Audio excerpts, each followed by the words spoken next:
हरिओम नारायण नमस्कार अनि स्वागत छ हजुरहरूलाई हाम्रो जिज्ञासा च्यानलमा। म धर्मराज अर्याल। आज म कुराकानी गर्नेछु पुष किन पवित्र हुन्छ। पुष पवित्र हुन्छ धेरै सुन्नुभयो होला, तर पुष किन पवित्र हुन्छ त त्यस विषयमा कुराकानी गर्नेछु। र जौको प्रयोग, तिलको प्रयोग पनि किन पवित्र मानियो त्यस विषयलाई पनि म अन्तिममा जोड्नेछु। तपाईले आज यो भिडियोलाई यदि अन्तिम समयसम्म हेर्नुभयो भने पुषका विषयमा जे जति हजुरका जिज्ञासाहरू छन्, प्रश्नहरू छन्, ती सबै छर्लङ्ग हुने म विश्वास राख्दछु। तपाईले भिडियोलाई अन्तिम समयसम्म हेर्ने कष्ट गरिदिन हार्दिक आग्रह गर्न चाहन्छु, किनकि मैले धेरै खोज गरेर अनुसन्धान गरेर यो भिडियोलाई तयार गरेको छु। आउनुहोस् विषयवस्तुमा प्रवेश गरिहालौं। पुषलाई कुशा पनि भन्ने चलन छ, त्यसै गरी दर्भ भन्ने पनि चलन छ। यसलाई शास्त्रमा दर्भ नामले पनि सम्बोधन गरिएको छ। अब पुष किन पवित्र हुन्छ त भन्दाखेरि पुष चान्ने चिन्ने चीज होइन। जब भगवान विष्णुले वराह अवतार लिनुभएको थियो हिरण्याक्ष नाम गरेको असुरलाई मार्नका लागि, त्यति बेला पृथ्वीलाई जलबाट बाहिर वराह भगवानले निकालिसकेपछि आफ्नो शरीर हल्लाउनु हो। त्यो हल्लाइसकेपछि भगवानको शरीरबाट चाहिँ रौँहरू झरे। त्यही नै वास्तवमा कुश हो, जसलाई हामी दर्भ पनि भन्दछौं। वराह पुराणमा स्वयं भगवानले आफै भन्नुभएको छ, मम रोम समुद्भूता दर्भः पुष्टिकरा मतः। मेरो रौँबाट उत्पन्न भएको यो कुश अत्यन्त पुष्टि प्रदायक छ, सबैलाई पुष्टि प्रदान गर्नेवाला छ भनेर भगवान स्वयंले भन्नुभएको छ। त्यसै गरी भगवान नारायणले गरुणजीलाई गरुण पुराणमा स्वयं आफैले भन्नुभएको छ। के भन्नुभएको छ भने दर्भा विभूतिर्मे त्राक्ष मम रोम समुद्भवः अतस्तत् स्पर्शनादेव स्वर्गम गच्छन्ति मानवाः। अर्थात हे गरुण, यो कुश जुन छ यो मेरो शरीरबाटै उत्पन्न भएको रौँ हो, जसलाई केवल स्पर्श मात्र जीवले गर्दछ भने त्यसलाई स्वर्गका द्वारहरू खुल्ने गर्दछन् भनेर स्वयं भगवानले भन्नुभएको छ। त्यसैले यो कुश स्वयं भगवानको रौँ भएको कारणले गर्दा पनि परम पवित्र मानियो, एक कारण तो हो। त्यसै गरी हजुरले स्वस्तानीमा सुन्नु भएको छ, वृन्दाले भगवान विष्णुलाई श्राप दिएकी थिइन्, त्यसै कारणले गर्दा भगवान शालिग्राम शिला बन्नुभयो। तिमीलाई वृक्ष हुन परोस् भनेर श्राप दिएकी थिइन्, त्यही भएर भगवान पिपल हुन पर्यो। तिमीलाई झार हुन परोस् भनेर श्राप दिएकी थिइन्, त्यही भएर भगवान कुशको रूपमा प्रकट हुनुभयो। कुश भगवानको रौँ र साक्षात भगवानै हो भनेर पनि विभिन्न शास्त्र पुराणहरूले प्रमाणित गरेका छन्। त्यसै कारणले गर्दा पनि कुश परम पवित्र चीज हो।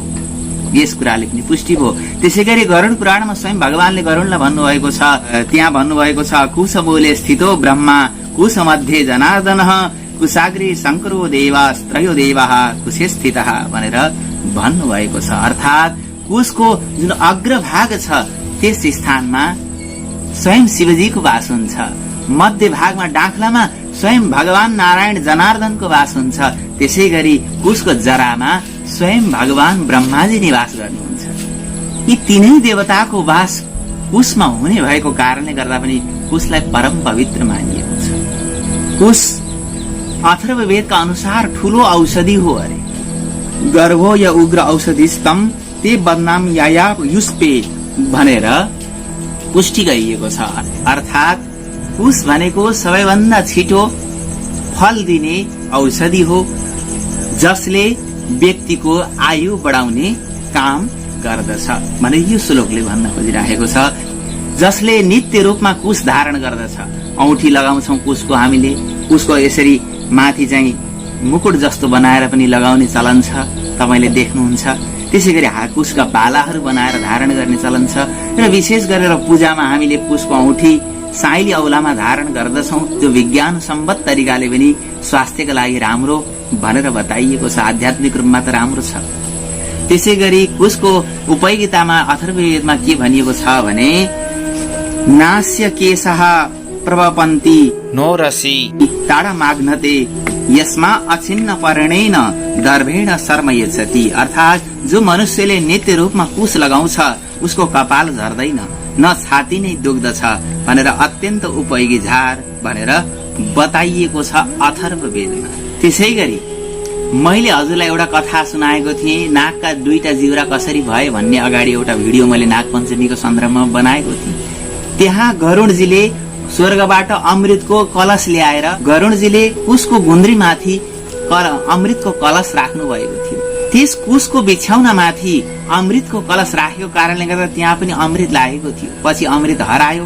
त्यसपछि ती सर्पहरूले त्यो कुशको गुन्द्रीलाई चाड्दाखेरि उनीहरूको 2टा जिउरो भएको थियो, अर्थात् कुशमा अमृत लागेको हुन्छ। त्यसैले गर्दा पनि कुश भनेको अत्यन्त पवित्र चिज यहाँबाट पनि पुष्टि भएको छ। यसरी यी कारणले गर्दा कुश पवित्र हुन्छ। कुश नलिकन कुनै पनि कार्य गर्न हुँदैन। हेर्नुहोस्, तपाईको पितृ कार्य, देव कार्य, कुनै पनि हामीले आध्यात्मिक कार्य गर्दैछौँ भने कुशको प्रयोग गर्नु पर्दछ भनेर शास्त्रमा बताइएको छ।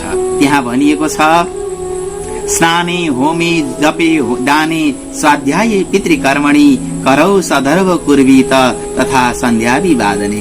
चाहे तपाईँ बिहान बेलुकीको गुरु मन्त्र जप गर्दै हुनुहुन्छ, स्नान गर्दै हुनुहुन्छ, होम गर्दै हुनुहुन्छ, जप गर्दै हुनुहुन्छ, दान गर्दै हुनुहुन्छ, वा कुनै पाठ पारायण गर्दै हुनुहुन्छ, पितृ कार्य गर्दै हुनुहुन्छ भने पनि कुशको नितान्त आवश्यकता हामीलाई पर्ने गर्दछ। कुशको सन्दर्भमा एउटा अत्यन्त रोचक कुरा पनि शास्त्रमा गरिएको छ।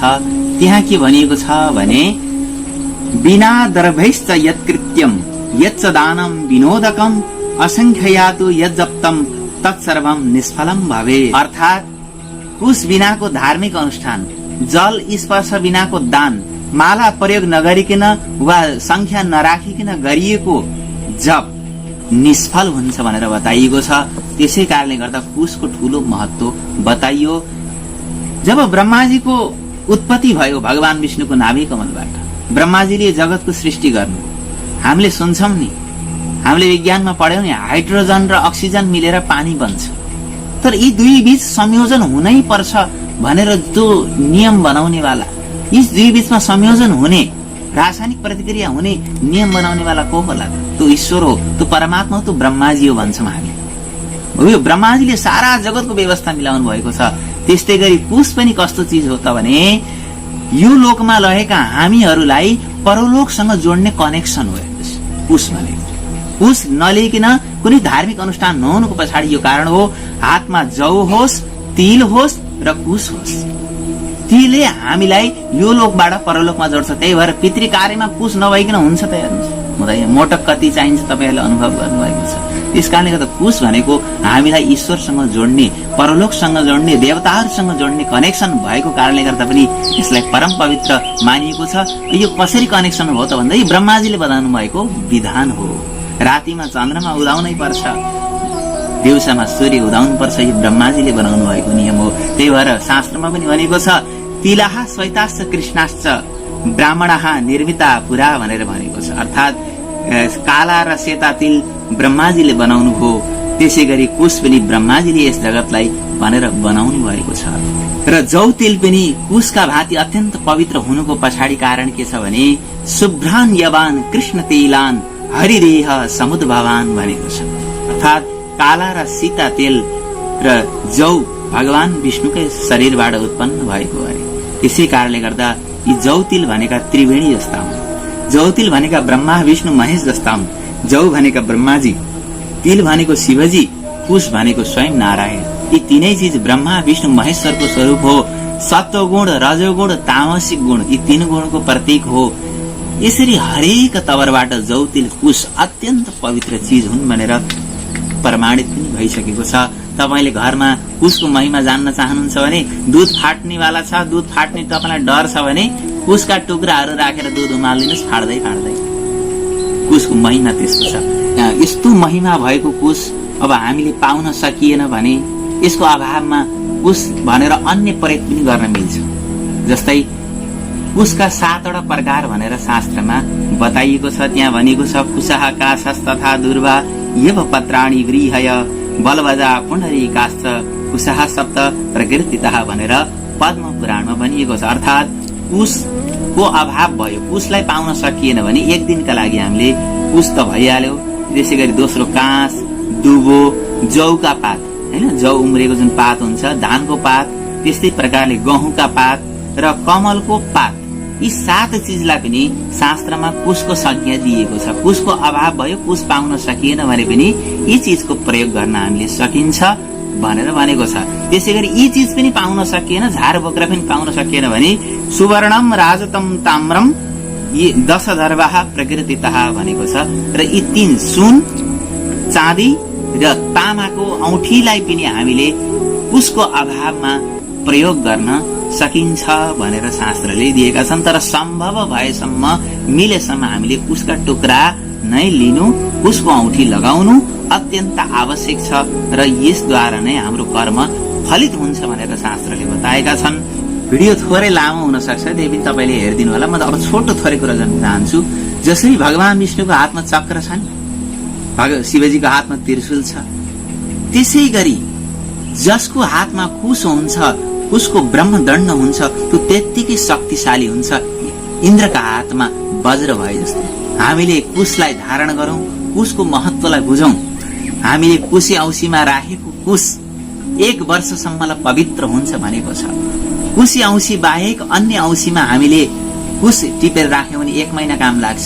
पूर्णिमाका दिनमा हामीले कुश टिपेर राख्यौं भने त्यो 15 दिनसम्म काम लाग्छ र अन्य दिनमा दिनदिनै प्रयोग गर्नका लागि कुश उखल्यौं भने त्यो 1 दिन भरिलाई काम लाग्छ भनेको छ। सोमबारका दिनमा औँसी पर्यो भने त्यो कुश 12 वर्षसम्म काम लाग्छ भनेर शास्त्रमा बताइएको छ। यसरी मैले आज हजुरलाई यी विस्तृत वृत्तान्तहरू जो शास्त्रमा रहेका थिए ती कुराहरू मैले बताएँ। यसलाई हजुरले मनन गर्नुहोला र कुश सम्बन्धी वा अन्य कुनै पनि जिज्ञासा छन् भने, धार्मिक जिज्ञासा छन् भने कृपया हजुरले कमेन्ट बक्समा लेख्नुहोला र हाम्रो भिडियोमा सुझाव दिन चाहनुहुन्छ भने पनि हजुरले कमेन्ट बक्समा लेख्न नभुल्नुहोला। भिडियोलाई अन्तिम समयसम्म हेर्नुभयो त्यसको लागि धेरै धेरै धन्यवाद दिँदै यदि नयाँ हुनुहुन्छ भने सब्स्क्राइब गरेर हाम्रो परिवारमा जोडिन आग्रह गर्दै आजका लागि यति। जय जय श्री नारायण।